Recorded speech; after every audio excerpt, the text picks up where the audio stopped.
चार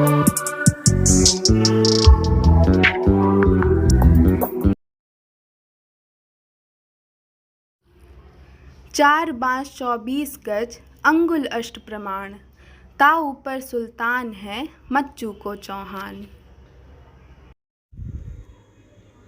भारत के गौरव क्षमावीर क्षत्रिय पृथ्वीराज चौहान। भारत के महावीर नाम से जाने जाने वाले हिंदू क्षत्रिय राजा पृथ्वीराज चौहान 12वीं सदी के इतिहास के वीर नायक थे। शब्दभेदी बाण संचालन के विशेषज्ञ अजमेर के इस वीर राजा को विदेशी आक्रांता मोहम्मद गौरी छल से ही पार पा सका, बल से नहीं। 16 बार पृथ्वीराज चौहान से क्षमा पाने के बाद भी मोहम्मद गौरी ने भरोसे का गला घोटा। मोहम्मद गौरी को पृथ्वीराज चौहान द्वारा दी गई क्षमा की भीख हिंदुस्तान के इतिहास पर हमेशा हमेशा के लिए भारी पड़ गई। पृथ्वीराज तृतीय थे बहुमुखी प्रतिभा के धनी। पृथ्वीराज तृतीय को देश पृथ्वीराज चौहान के नाम से जानता है। पराक्रम और साहस जिनके हथियार थे और दया करुणा जिनके श्रृंगार। पृथ्वीराज चौहान का जन्म 1166 ईस्वी में माना जाता है। पिता सोमेश्वर चौहान अजमेर के राजा थे। पृथ्वीराज की माँ महारानी कर्पूरा देवी स्वयं एक वीरांगना थीं। जयानक नाम के कश्मीरी कवि द्वारा रचित पृथ्वीराज विजय महाकाव्य में लिखा है कि उन्हें 6 भाषाओं का अच्छा ज्ञान था। चंद बरदाई के लिखे मशहूर महाकाव्य पृथ्वीराज रासो के मुताबिक पृथ्वीराज चौहान को गणित, मेडिसिन, इतिहास, युद्ध नीति, दर्शन शास्त्र, ब्रह्म विद्या और पेंटिंग्स में भी महारत हासिल थी। हालांकि उनका सबसे अनूठा कौशल था शब्दभेदी बाण चलाना, यानी सिर्फ आवाज़ सुनकर अचूक निशाना लगाना। किया साम्राज्य विस्तार। पृथ्वीराज के नाना तोमर वंश के अनंग देव का तब दिल्ली पर आधिपत्य राज था। उनका कोई वारिस नहीं था।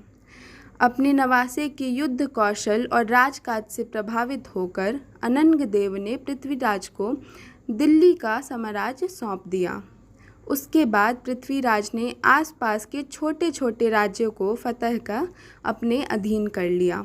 1182 में तब के जजाक भुक्ति के राजा परमदिरदेव को हराकर अपने साम्राज्य के अधीन कर लिया।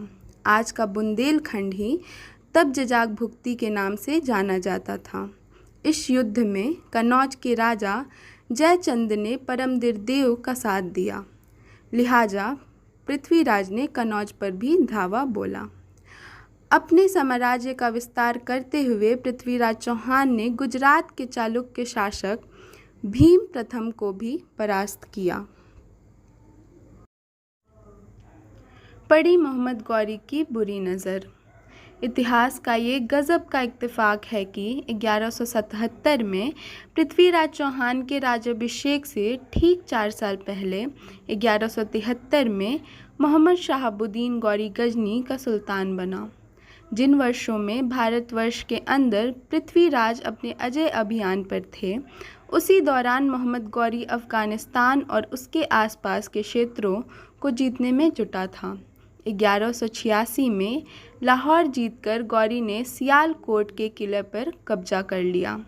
जाहिर है उसकी नज़र दिल्ली पर थी, लेकिन पृथ्वीराज चौहान जैसे प्रतापी राजा से सीधे टकराने की हिम्मत वो नहीं कर पा रहा था। लिहाजा उसने अपनी सैन्य शक्ति बढ़ाने की कोशिश करी। जयचंद ने किया विश्वासघात।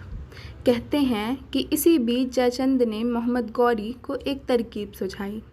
उसने कहा कि हिंदुस्तान की ये सदियों पुरानी परंपरा रही है कि सूर्यास्त के बाद और सूर्योदय से पहले यहाँ के सैनिक दुश्मनों पर हथियार नहीं उठाते हैं। लिहाजा गौरी की सेना पृथ्वीराज पर तब आक्रमण करे जब उनके सैनिक सो रहे हों। मोहम्मद गौरी को जयचंद की ये अमानवीय सलाह पसंद आ गई और उसने ऐसा ही किया। सोए सैनिकों पर अचानक हमला बोल दिया गया। जब तक पृथ्वीराज और उसके सैनिक हथियार उठाते तब तक बहुत रक्त बह चुका था।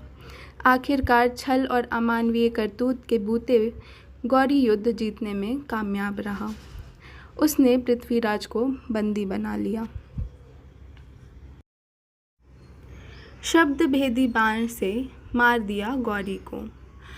बंदी बनाने के बाद मोहम्मद गौरी ने पृथ्वीराज के साथ कैसे सलूक किया, इसे लेकर इतिहासकारों में मतभेद है।